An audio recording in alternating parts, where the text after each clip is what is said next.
G'day guys, welcome to this episode of the Aussie English Podcast. I have thrown an introduction onto this episode because I want to give you a swear warning. So in this episode, I sit down with Hugo from Os Gringos, where they are a group of two Australian guys who teach Brazilians English. So these guys speak Portuguese. They've spent time over there, but we had a rather laid-back, relaxed conversation that does include a little bit of swearing. So I just wanted to let you know so that if you are not interested in listening to a conversation where I drop the odd S-bomb or F-bomb, then skip this episode, listen to some others. If, on the other hand, you would like to hear how Australians speak to one another more naturally in a very informal kind of environment, then this is going to be the interview for you. So sit back, relax, let's get into it.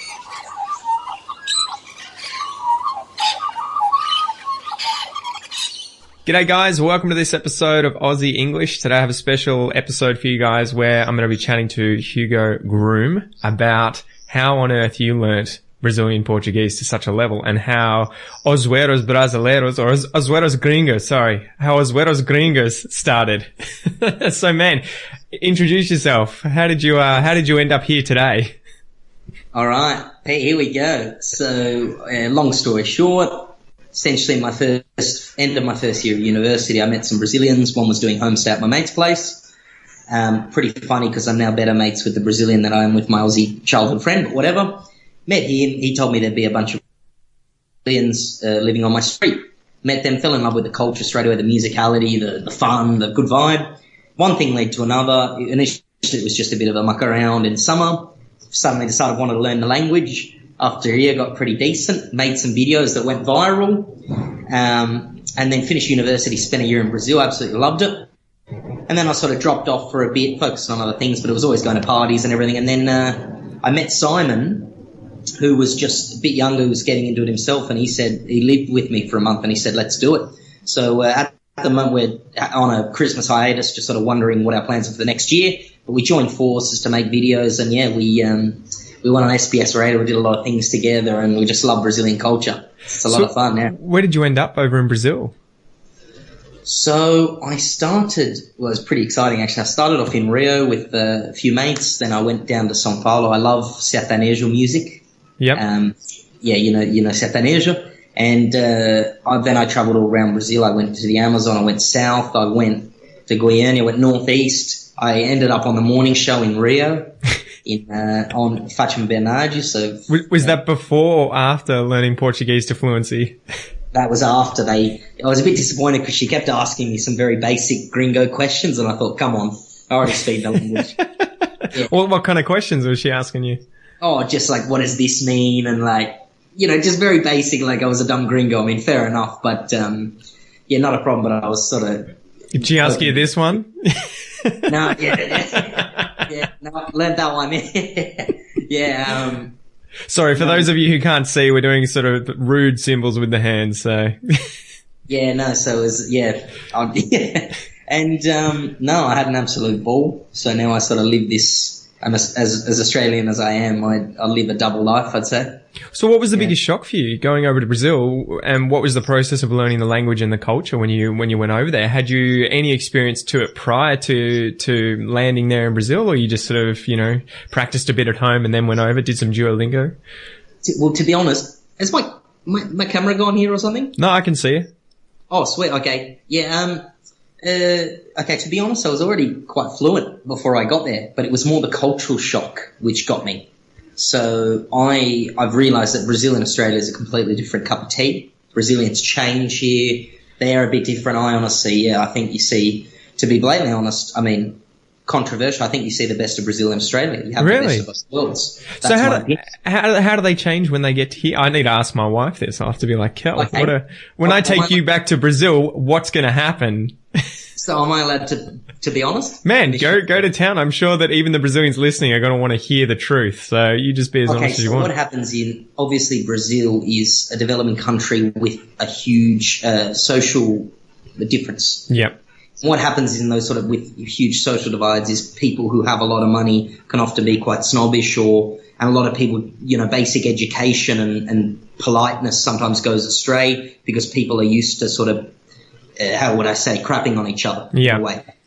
And whereas we don't realize sometimes a lot of Australians complain, but what's beautiful about our country is the way that, even though obviously there are differences, but the way we treat each other is very egalitarian.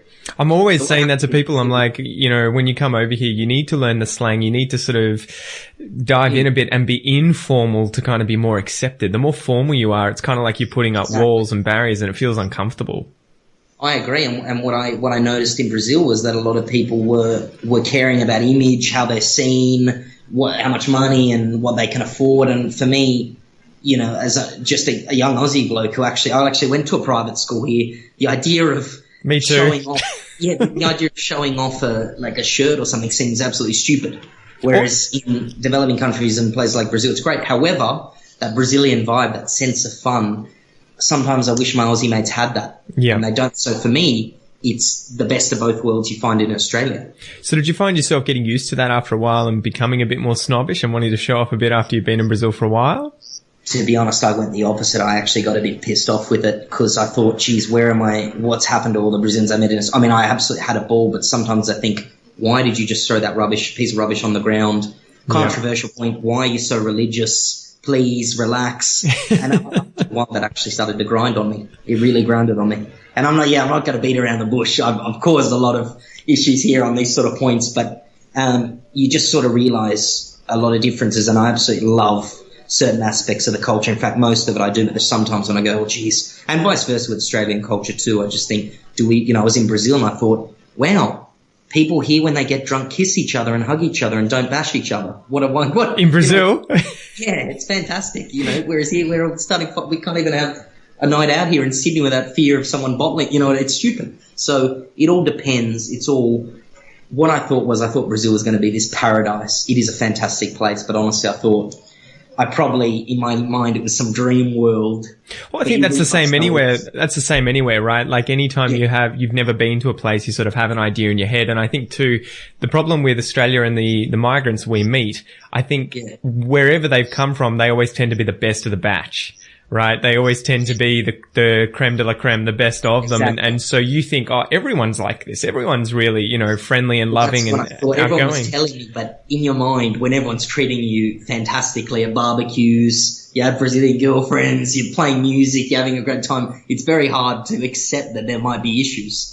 Well, they probably have that in reverse, right? Where they meet Australians over there and they're like, oh, these guys are so, awesome and down to earth. And then they come to Australia and they're like, oh my gosh, there's all sorts here. To make friends at times and everything. I mean, they think we're all blonde surfers or whatever, just on the beach. And that's fair enough. Same sort of thing. You know what I mean? Obviously been quite honest in the interview, but I've absolutely loved it. It's sort of this passion. I've just gotten in a relationship now, but sort of been the first sort of relationship that's never died for me. With a Brazilian? Yeah, it's always been strong. Awesome. She's never left me, so to speak. Oh, yeah. Brilliant. So what's the hardest thing about being in a relationship with a Brazilian? And obviously you and I can probably tell a few stories, good and bad. Okay. My girlfriend at the moment is extremely chill, I must say. She's fantastic. However, there are some little cultural differences, like, for example, in Australian culture, posting a mooning, stuff like that, it's not a big deal, whereas I was going to post on Instagram and I copped a hiding, saying, how dare you show your ass to anyone else? Or just little things, or if I'm too nice sometimes, I'll say, hey, to other girls or whatever, sometimes I cop a little, what are you doing? I think I was just being nice, but I can understand how that may come across as me being a bit cheeky. But you need to take that as a compliment, because that means she sees other people as a threat because you're such a high quality husband or boyfriend, right? I absolutely agree with you. Now, there's a fine line though. You got to balance that fine line of you want other people to want you, but not too much. Exactly. No, I like to keep a little bit of jealousy healthy, just so she knows, Well, she's not going to want to be with someone who every time they try and talk to a woman, the woman runs, right? Or is like, no way. Exactly. No, I agree with you, Pete. And am I allowed to ask him to hear about your story? I don't know. Mine was interesting. So I met her online through Aussie English, teaching English, and we just hit it off chatting, and she was just I think, just no bullshit. Just didn't take any shit, had a good sense of humor, and is still like that now. And, you know, isn't afraid to sort of give me a slap if I do something wrong. And I think there was a bit of a cultural difference. And I think too that the language really drew me in. I'd learned a little bit because I did jiu-jitsu before meeting Kel. So I knew a bit of Brazilian Portuguese, but before probably this year, I didn't speak it fluently, at least to have conversations all day with other Brazilians. But I love that aspect of it, and having the opportunity now. She's pregnant, 4 months pregnant, to have a kid. Oh, congratulations. Thank you. But to have a kid that we'll be able to raise with 2 languages, that aspect of it. Fantastic. Yeah. So are you sort of in the same boat now that you've learned a foreign language and have obviously had relationships with foreigners? Do you think you'll ever go back to Aussies? If God forbid anything ended currently? Okay, to be honest, sorry, I don't know what sort of barriers I have to put up in the interview, but... Man, just be you. These people most of the people listening are obviously wanting to learn about the culture. They want to know about everything. I realize, firstly, to be blatantly honest, I realize that I actually, despite being a very white guy myself, I don't dig white chicks. It's like my girlfriend at the moment has a, slightly darker skin, and I just love it. Yeah. And I always tell her, please, just get as much sun as you like. You know what I mean? Do you think, is that a grass on the other side is greener? The grass is always greener, where it's like, okay, I was... You grow up with everyone being the same in Brazil. I know that white skin and everything, blue eyes, whatever's very prized over there because it's different. But for me, I really like coffee with milk, so to speak. And also I love the sort of musicality, the fun, that sense of excitement. To be honest, it's been a while since I've gone back to the origins, so to speak. So I've always been It's very weird, isn't it? I mean, and as an Australian too, who's dated people from overseas, I dated French people and Spanish people and then Brazilians, and you realize how much more sort of in touch they are with their sexuality, and they're much more blunt and open, I think, than a lot of Westerners. And that's a bit of a shock quite a bit to quite a lot of people. Honestly, I completely agree with you there, Pete, because what I noticed was, I feel like, God, this could be very controversial, but I feel like we have actually a very prunish sexual culture. I don't know about Melbourne, in Sydney, where it's almost frowned upon to sort of make a move and be upfront sometimes, when obviously there's a fine line. You've always got to be respectful. But I feel like I never learned how to talk to a girl. And it's gone crazy, right? With social justice warriors and political correctness these days, with anything can be seen, anything now that can be interpreted as sexual harassment or whatever it's always the worst side of the story is assumed. And so I think a lot of men these days are afraid to do any of that. Well, that's what I look at a lot of my friends, and the girl's clearly keen on them and they don't make a move. And I'm like, man, if she says no, just bugger off. And that's it. Leave her alone. Yeah, just leave her alone and go away. But I think a lot of guys now are just afraid of coming off as, being a misogynist or whatever, and they are afraid to make the first move. But then ironically, you meet people who, like my wife Kel from Brazil, and they were like, if you had never made the first move, there was no way I would have gone there. You are the one who had to get off your ass and, say good day and get into it and pursue me. I'm not chasing you kind of attitude. And you sort of that is how it sort of should be. Because I was actually very slow. I remember my first Brazilian girl, well, sort of semi-girlfriend when I was 19, she actually complained. She said, geez, you were the hardest and slowest dude ever. Because it took me 3 nights to get me. And because I was clueless. And then obviously it took me a couple of years, and after a couple of years I sort of learnt how to do it. And then I learned, look, always treat respect, and if the person just says no, you say, I'm very sorry, I hope you have a lovely night, and move on. You know what I mean? Simple as that. Always respectful, but have a crack. Exactly. Obviously, grab someone, but you said, look, I thought you were really beautiful, and you got to be forthright, right? You got to be respectful and forthright, and you usually don't go wrong. But that's a good point, I guess, for anyone who's come over to Australia and is wanting to meet Australian women or even Australian guys.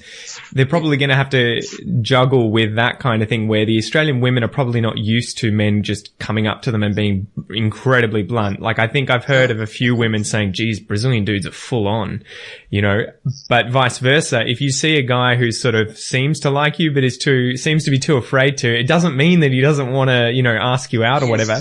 Yeah. But he needs... I'm learning now. This Brazilian friend of mine, she was just messaging me 10 minutes ago asking, I'm with this dude and what's going on? He's not making a move. It's I said, just grab his shoulder, have a crack. That's it. You're pretty gonna know. I think the physical contact's a big thing. You have to break down those barriers and joke around with them, touch them on the shoulder, and then you see it sort of develop. But yeah, it is pretty funny how kind of, you notice once you start learning about other cultures, you notice how different Australia is or Western culture is, and yeah, how not necessarily, I don't know if I'd say really prude, but I would say kind of naive quite often, right? Yeah, that's what I feel like. I don't know. I mean, I don't want to complain, but I feel like compared to a lot of cultures, I didn't have I didn't grow up in like a sexually active sort of, where I was encouraged to go out with your mates and with the girls and hook up with each other. I mean, I wish that had been the case, honestly. And I'm very happy to have. And it was funny because my girlfriend, before she became my girlfriend, actually used to help me with the girls. So it kind of made a funny story. But I always let her know. I said, look, when I do meet you personally, I think I'm gonna get you. And she said, yeah, good luck. And I was like, sorry. But that's it. That's the cat and mouse thing, right? That's the cat and mouse chase. Yeah. So she lives in Brisbane, so that's why she had time to sort of build up the defences. Man, it's these Brazilians that end up in Queensland. Kel, my wife was in Townsville before moving down here. So yeah, it's funny how that happens. How did you learn Portuguese? Tell me that story. So I learned French at school. Oh man, you sound like me. Yeah, I love it. So I learned French at school, but I'd gone off French. I did a French exchange, and I had some good mates there, but I went to a bit of a snobby part of France, and I sort of lost the love of it a bit. You know what I mean? I got over having wines in turtlenecks and... Was this in the north? Was this in the north? Yeah, this was, I was obviously hindsight's great, but I wish I'd had a different experience and someone turned me off it. And obviously I always loved languages. I did love different cultures. And then I just started hanging out with the Brazilians, and I thought, all right, since they're a big group of them, no one really cares about speaking English, which is good for me. I'm going to learn the language. So every day I would just ask, how do I say I want? I go and I'd use what I learned in French to have age, things like that. And I just kept learning. And then I noticed after about 8 months, one day it just clicked. And suddenly, sorry, my screen's mucking around here. You're good. And then I noticed after 8 months I could understand what everyone was saying, and then it was never a chore for me. It was always fun because Brazilians love their emotional posts, and I learned how to read and write from them, and I love romantic music. It's weird being an Aussie guy, but I was born a dramatic romantic bugger, and I just listen to sertanejo 24/7. Even one of the criteria I told my girlfriend was, look, if you don't like sertanejo, I don't think it's going to happen. And lucky she's from the country and she loves it, so she deals with me. But that's the only music I listen to. So before I knew how to say what an apple, it was funny. It took me 2 years because I never had a lesson. It took 2 years to learn how to say an apple in Portuguese.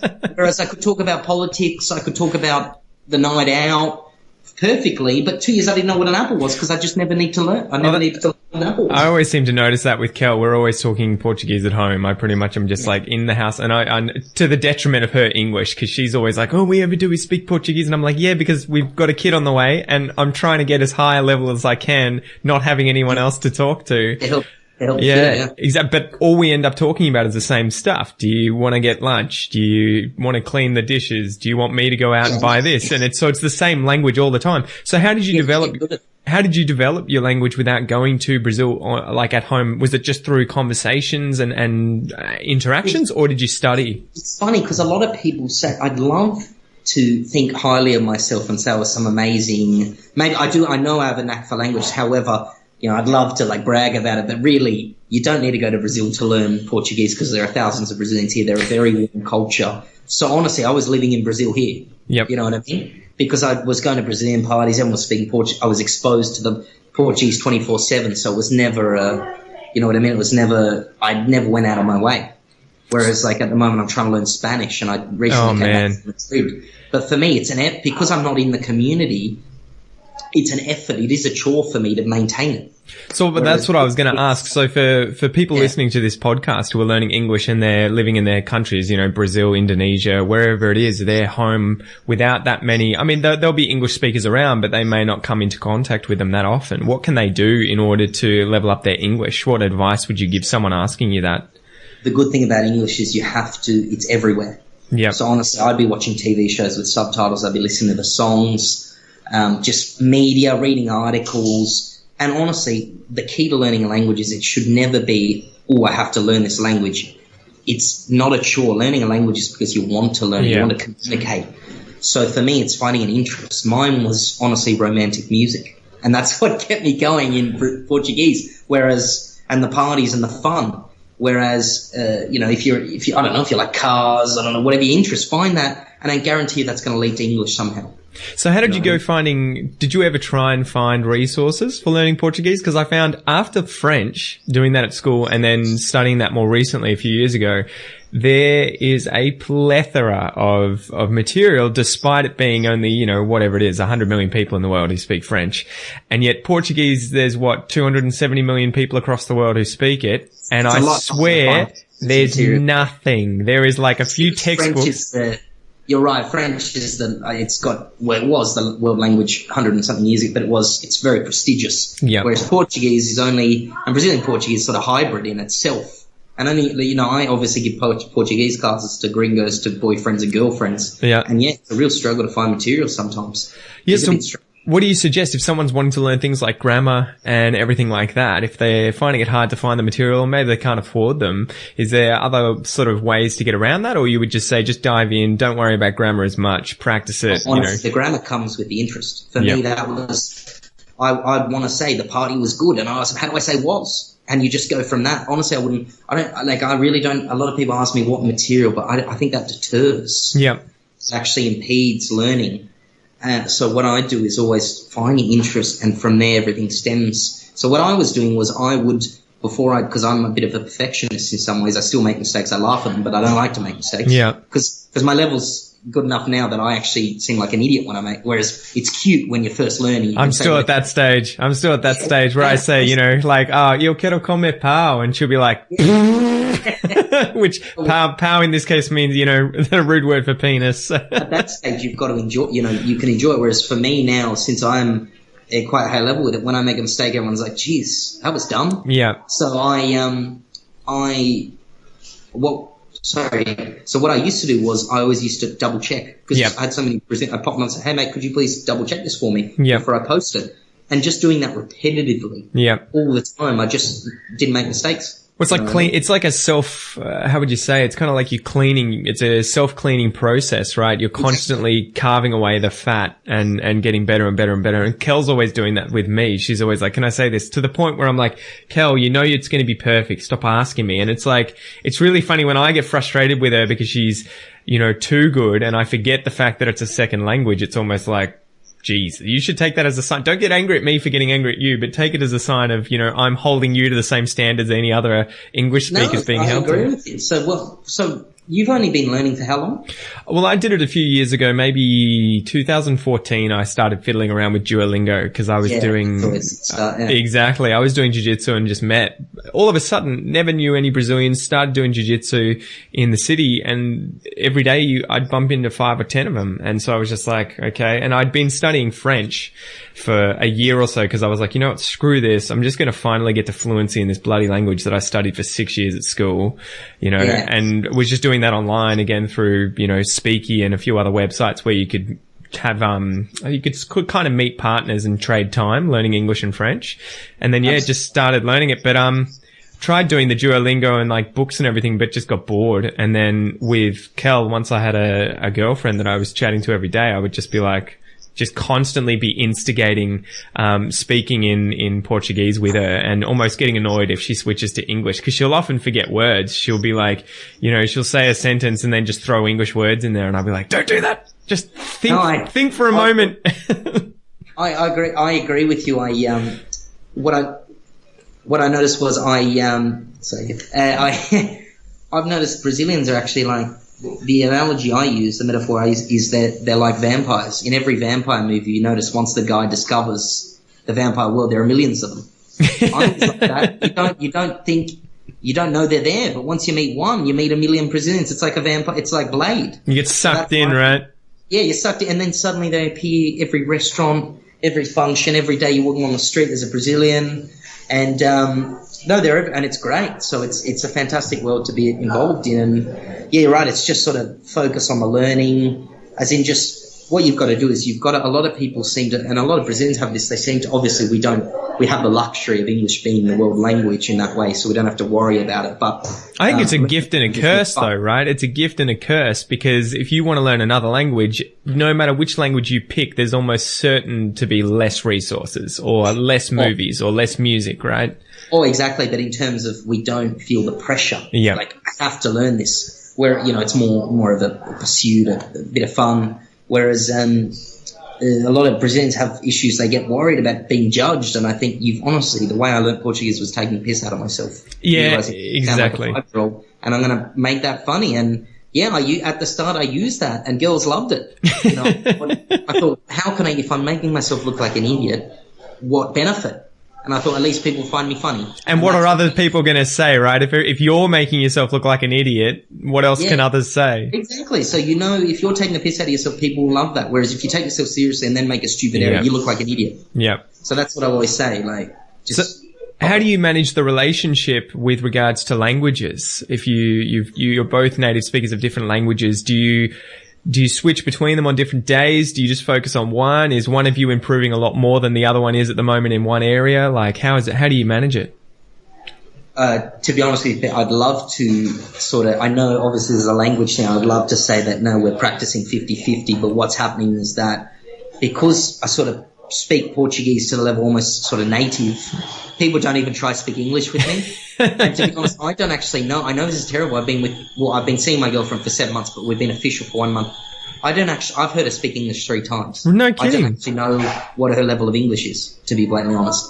And I know that's terrible. She said to me recently, she said, maybe we should practice. I said, sure. And no, I'm honestly, it'd be very selfish for me not to say it, but it is like two Brazilians speaking, because I speak it so often, but I'm more than happy to help, and I will help. But I remember in the first one, like, I had not a girlfriend, it was close to when I was 19, like 6 years ago, and she didn't like it. I don't know if I should, this is bad I can always edit it out.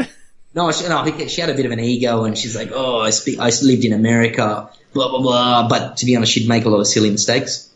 And I used to make fun of her, of course, because, the Australian thing, if you're going to think highly of yourself, you've got to walk the walk, you know what I mean? Well, can you talk about that for a sec? What's the deal with Australians and ragging on each other, giving each other shit? Why do we do that? And how do you sort of avoid it or attract it in that case? Because this is something I always get asked about, and it's sometimes hard to answer.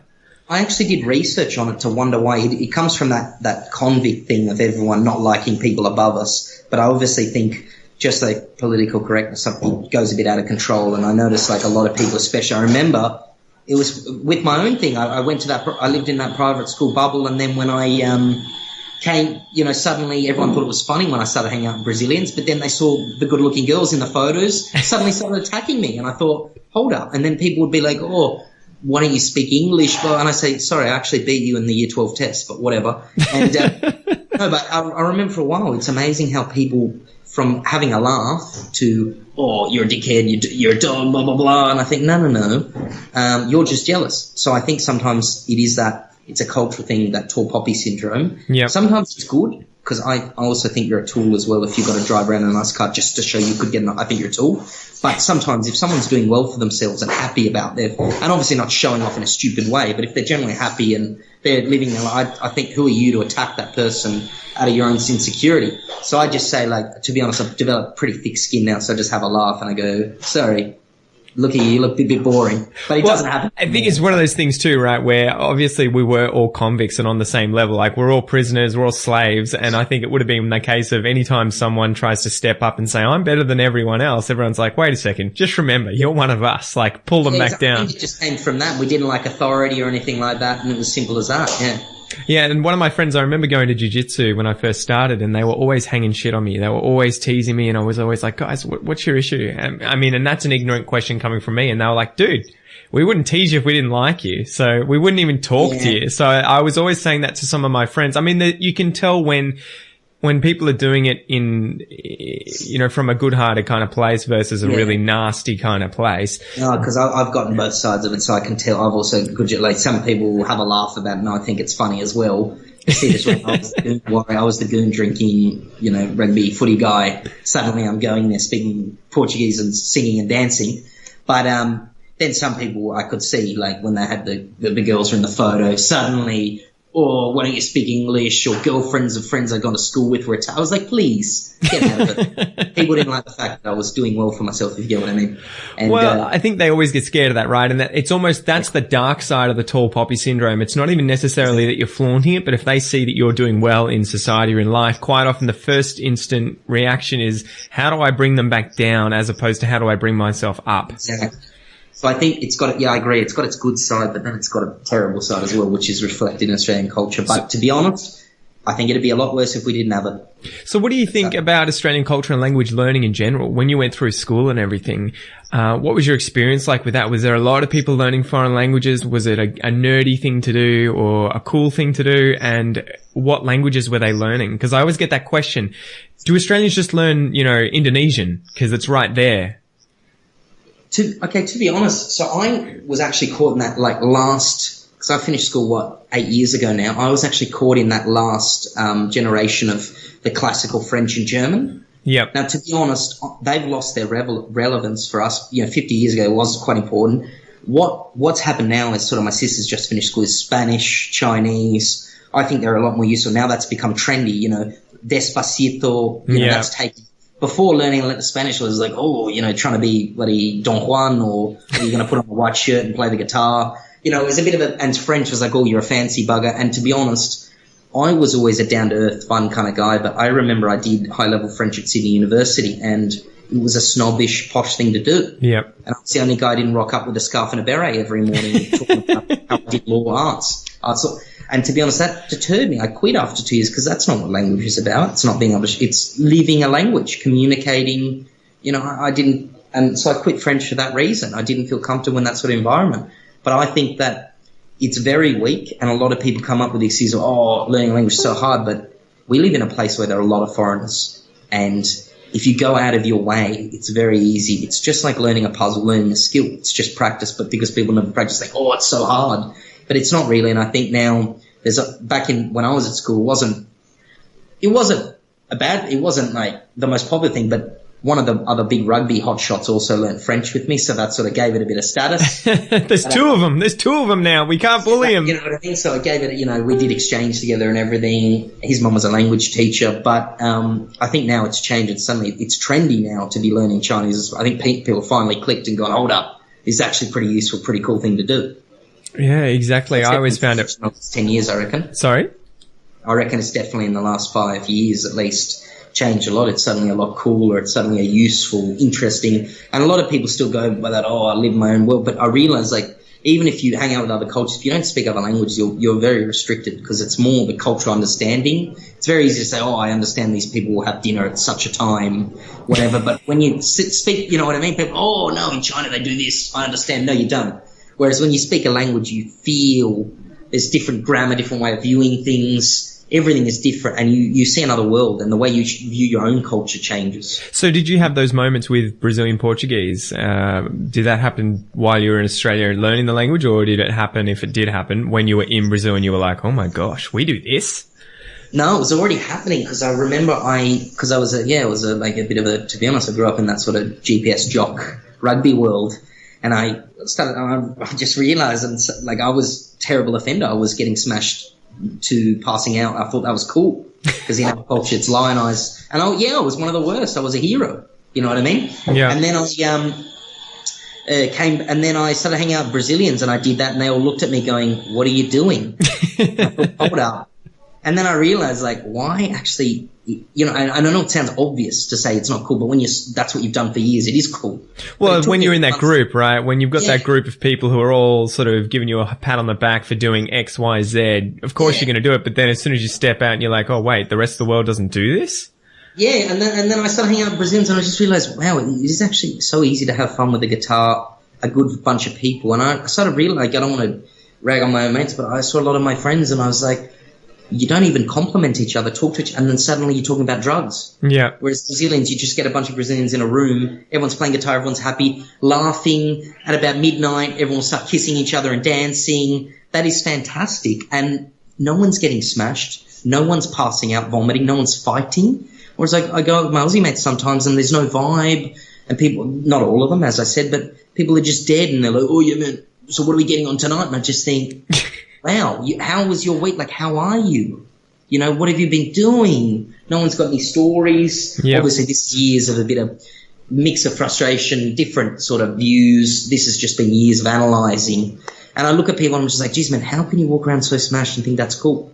Man, everyone needs to be learning Portuguese or Spanish, right? They just need to get a dose of that. 20 or so years of getting smashed. You know, I can't erase my whole, you know, it's always going to be with me, that, like, unable to control the drink sometimes. But I know now, and not just drinking, it's just different ways of enjoying ourselves and different ways of viewing things and personal space. Yeah. What was that like, personal space-wise? Because I always have that thing of when I go to Melbourne, and it's probably going to come off bad, but I feel like Chinese people don't have the same appreciation for personal space. And I can imagine it's because they come from big cities where there are loads of people and they don't have a problem with bumping into people. Whereas I have this sort of anal retentive attitude of, if I see people near me, I make a concerted effort to avoid ever touching them, or, you know, you get around them and stuff. Were there any things like that? Some culture sprawl along the street, that is Spanish included. That was shocking. It's like, can you walk a bit faster, please, or go to the left? Yeah. We're going on a mission. I'm going home. Get out of my way.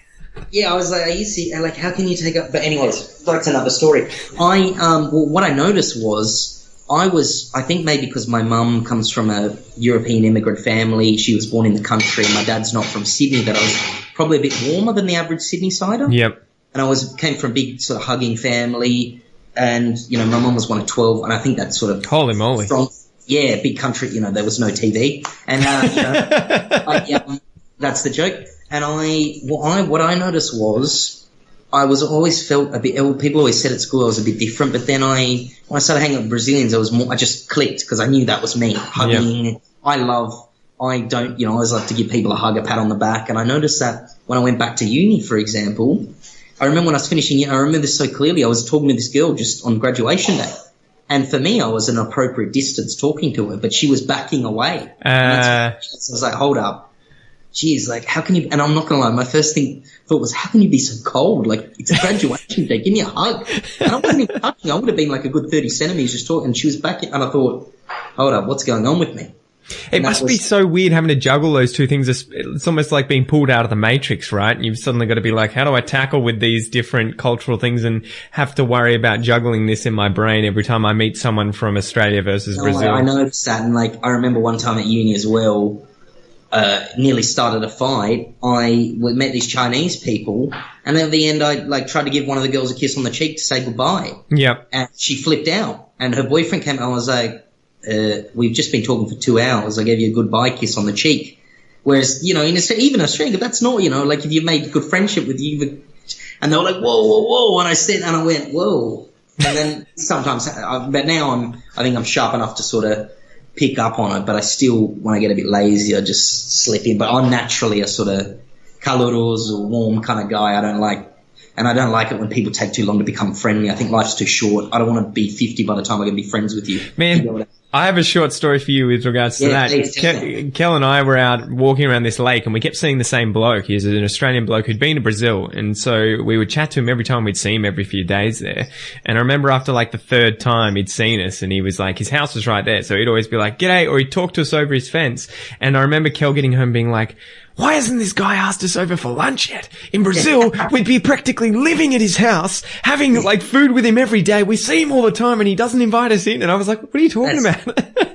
It is. No, I agree with you. I mean, to be honest now, obviously there's two sides, but a lot of people say, well, what I noticed was Melbourne people are a lot more friendly, a lot friendlier than Sydney people. See, I don't have that experience yet, that deep experience. I know a lot of Melburnians. I've met some Sydneyans, but I don't know. Have you noticed that when you've come down here, or is that through meeting them? I've only spent a couple of weeks in Melbourne here and there, but I spent a week there last year. I was amazed. I don't want to, but in Sydney it's a very cliquey. You stick up with the mates. You stick with the mates you grew up in, or sport, or like that's it. Yep. You know, even at uni, I was the most social, hardly made any friends, and I did arts. Whereas I went to Melbourne for a week. And I just went to the restaurant, I was talking to like the waitresses and the waiters, and suddenly we were all exchanging numbers and hanging. I was like, what? And this was the whole week in Melbourne. Everyone was just so down to earth, so easy to make. And I thought, hold up, And apparently it's more so in Brisbane, but I just couldn't believe it. Whereas Sydney, they just look at you like, And I struggle with Brazilians that start like showing emotion. I don't want to speak badly because I know in Sydney, the world I grew up in was like, show too much emotion or you're too keen to meet someone. Everyone thinks there's something wrong with you. This guy's a weirdo. Yeah, everyone's like, oh, what's wrong with this guy's like, obviously got no friends or whatever. And then I couldn't imagine my life now when I hang out with some of my mates from back in the, I can't imagine. I'm like, how can you be so cold with, I have known you for 10 years. How can you not give me a hug when you see me? You know what I mean? Like, I just look at them, I'm like, wow, how can you not be excited to like have a friend? People out there, a lot of people don't have friends. And I don't know, I personally get. But at the same time, I don't like I don't like bullshit friendships. Go for it. Hey man, well, you don't care. It's like, don't kid me. Yeah. It can be like this, I know I'm not your friend, but you can at least, hey, how you going? Like, instead of just, you can see it in their eyes, right? You can see when they're giving you the BS and they're looking through you and then you're just like, no, please, just be gentle. Like, you don't have to be my good mate. You can say, hey, how you going? I don't mind that. And that happens a lot with Brazilians, but most of the time they're great. And sometimes they'll try a lot of Brazilians say that, it's just in Brazilian culture that they're a bit like sly. Whereas it's every culture, but Aussies are just a bit better at hiding it, I think. Whereas a lot of Brazilians will pop me up and be like, hey bro, how you going? And I think, here we go. When it's because I haven't spoken in 6 months and I know. And then suddenly without a please or a thank you, I get can you correct this for me? Yeah. I think, sorry. And I used to help because I felt bad. I was a nice guy. Now I just sort of click, ignore. I was like, if you said please or sorry, disturb you, sure. So I'm very serious. I can't get rid of that Aussie side. If you don't say please and thank you with me, you're getting nothing. I know, it's a bit like that at times, and I've had that with some mates from high school where there's ones you've kept up with. I've been out of high school now 12 years. There's ones you keep up with and you chat to all the time, and then there's others that are like, hey man, how's it going? Can you do this for me? And you're like, dude, I haven't spoken to you in 3 years. Could you at least say g'day before you start asking for favors? Yeah, I'm just like, I know you want something, but just a bit of courtesy. I personally, it's weird. As much as I did go to rugby school where it's sort of like you had to pay each other out, I still get offended.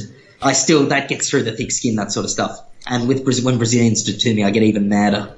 Well, I think it's just Australians that, most people just don't like BS, right? There's sort of, and I think it's, the good thing about Australians is, at least for most of them, they're not afraid to call it out. So I think there's a lot of cultures out there where you can get away with being kind of cold or doing things, and it's kind of like culturally inappropriate to address someone who's done that. I noticed that in a lot of, I found it weird because I remember there was this couple, this happens, every now and then with every culture, but a few times some Brazilians have been a bit lazy or they've like sent a message and not respond and they'll be like, why didn't you respond to my message? And I think, hold up, you didn't respond. And I called them, I said, look, that's rubbish, shut up. And the person goes, whoa, how dare you? And I'm like, mate, you're in the wrong. And they act as if I'm in the wrong for getting angry. Yeah. And I think, no, it doesn't work like that. And then they do the dramatic, oh man, like, you didn't even get so angry. And I think, well, like, how dare you? So don't play the victim with me. You'll have to pull out your glove and slap them in the face and challenge them to a duel or something. So I'm pretty, even my girlfriend says I'm pretty stubborn. Like, if someone slights me, if I don't get an apology, they're not my friend again. And I remember every time, even after 10 drinks, I'll remember your face. Don't you dare. And that's it. It's like, oh, sorry for having standards. It's not. Yeah, exactly. So that's what I've learned now. But as she's taught me, she's like, you've got to stop worrying about stupid stuff. If someone annoys you, just bugger off instead of giving them a hug. Yeah, and that's something I'm learning of. But I just, most of the time I have an absolute ball. Oh man, so Ozoeiros, before we finish up, Ozoeiros Gringos, how did that begin? And tell me about it. What's the goal? Okay, so Simon was at the end of 2017. Simon was at my house. One thing I lack personally is a bit of drive sometimes, creative, spontaneous, where Simon had the drive. He said, why don't we do videos? And obviously, to use the word, he said, and at first I was a bit reluctant, and he said, come on, Hugo, don't be a pussy. And that was that tipped me over the edge. And I went, all right, you buzz. Like, all right, if you're going to go there. And then we were a real success for about 6 months. And then what happened was, obviously, I went overseas. Simon got into uni. And so we've been chatting recently, and he said, look, I need a break. And I said, that's fair enough. So we're just sort of working out what we're going to do from now. And yeah, obviously the aim was just to educate, have a lot of fun, take the piss, just English learning, Aussie culture with a good sense of humour. No, because you see a lot of those boring old dudes on YouTube and think, geez, like shoot me in the head now. Whereas we were trying to make it like younger, fun. and we were quite successful. So we're just sort of planning the next steps. And, obviously it's been a ball. Simon and I are still in contact all the time. And, we'll just see what happens. But obviously the next video was, I don't know, I hope Simon's involved with me, but I want to do one on Vegemite because Brazilians take the piss. I said, bugger off, sorry. Better than your cheese bread. Yeah. How would you compare it to cheese bread? Oh, it's just like, at least could you have it with cheese bread? Sorry? Could you have it with cheese bread? I did, and it tasted nice. Whereas cheese bread and so on, sorry, most overrated thing in the world. Don't say that to my wife. Oh, is she from Guinness? No, she's from Maranhão. Oh, no, wow, North, yeah. Yeah, oh, wow. São Luís. God, she'd have a funny accent now. Well, I've got it as well, apparently. But yeah, doing all the falar and that sort of stuff. Wow, yeah. So the plan is obviously we're going to 2K19 now. I've got some big ideas. Hopefully Simon's on board. But yeah, we really killed it last year. We had an absolute ball, and yeah, we were living it. We got on SBS radio. We were the talk of the town, and it was just so much fun educating. We were in it for good purposes, to educate, to have a bit of fun, and we became best mates through it. And Simon was coming over like twice a week. We're always dancing funk videos, grabbing my chickens. Yeah, I saw that. So you guys are sitting down in front of the camera with like dogs on your laps or chickens. I was like, what the hell are these guys doing holding chickens? I'm like, so it was a lot of, it's been a lot of fun. I'm keen to sort of replicate that this year. So yeah, no. What about you? Sorry, I was about to call you Kel. What are you? That's the name you've been saying. That's it. What are your plans with your Portuguese? Oh, man. I want to get to a better level, but I think I just need to talk more. And again, it's one of those things where I get stuck in the same rut. So I talk about the same stuff all the time with Kel. I have no issues with that, but it's one of those things of getting out of your comfort zone. So that's always what I'm telling listeners. It's just keep finding ways to expand. And the hardest thing for me, I think, with languages in particular is that initially it's freaking hard. And then you get really good. You kind of get competent at something and you're like, yes, this feels good. And you just want to stick there because it's like suddenly I'm good at this and you forget, okay, I have to keep expanding, keep growing, right? Like with jiu-jitsu, I remember being the beginner and you're this white belt who everyone smashes because you have to fight people every day. Yeah. And then after a few months, you start submitting other people and dominating a little bit, there's suddenly a crowd below you. And you'll be like, I'll just fight the white belts. Nah. All the other guys, I'll just fight the white belts. We're all good. Thanks, man. Next time. And then you're like, I can't do that. You got to remember. It doesn't work like that. Exactly. You don't level up. And are you are you into the Brazilian music? Not as much. I need to get into it. I just haven't been listening to music. Have you tried Step Initial before, or is it just me? I know of it. Like, Kel plays stuff all the time, but she kind of goes through just everything. But who is she? Yeah, I'm full on, absolutely. It's got to be romantic country music, and that's just it's the most popular style in Brazil. I won't go on about it. Obviously, I'm not here to. But the music is really good. I find it really interesting, and there's like a few of these artists. One of my friend's husbands is a producer for some Brazilian artists. I've forgotten what his name is, Luan or whatever it is. There's a big guy over there, and they're always showing me photos and playing music, and I'm just like, yeah, cool. Like, I don't know. What kind of it's been a pleasure. Have you got Instagram or Facebook or anything like that? That's it. I've got it. Man, who's doing this interview? You should be the one that's showing me all the stuff. So where can people find out more about you, dude? If they're Brazilians and they're wanting to learn more English, where can they find out more? Ozoeiros Gringos on Facebook or Hugo Groom, Instagram, Simon Gurney. So we've got two separate Instagrams, personal Instagrams and Ozoeiros Gringos, or our Facebooks. Also, our personal Facebooks also have videos, but Ozoeiros Gringos' main page, we're about to put some life back into it, rekindle it. Yeah, brilliant. And then our personal Instagrams with tips, a lot of zoeira. We love joking around, dancing videos, especially on mine. I've got a lot of me, obviously I've got a girlfriend now, so I'm not doing sensual dancing anymore, but I'm cooking. You know what I mean? I've become like a home. I love that aspect of it. And I think that's what my listeners, even if you guys, you guys will probably find it a little harder if you don't speak any Portuguese. You'll probably need a little bit to follow the videos. But for any of the Brazilian listeners, if you want to see, just an Australian and learn about their life and everything and their day-to-day life with vlogs and stuff, definitely check out Hugo and Simon's channel. Are you going to get on YouTube and do some videos on there as well in this coming year? We put a few on YouTube, but I've got a couple myself from back in the day. One that went viral that initially got me started was Brazilian speaking English it's in Portuguese, but brasileiro falando inglês no supermercado, Brazilian speaking English in the supermarket. That's where I saw you the first time, I think. That one, yeah, it was like 5 years ago. It was meant to be a piss take.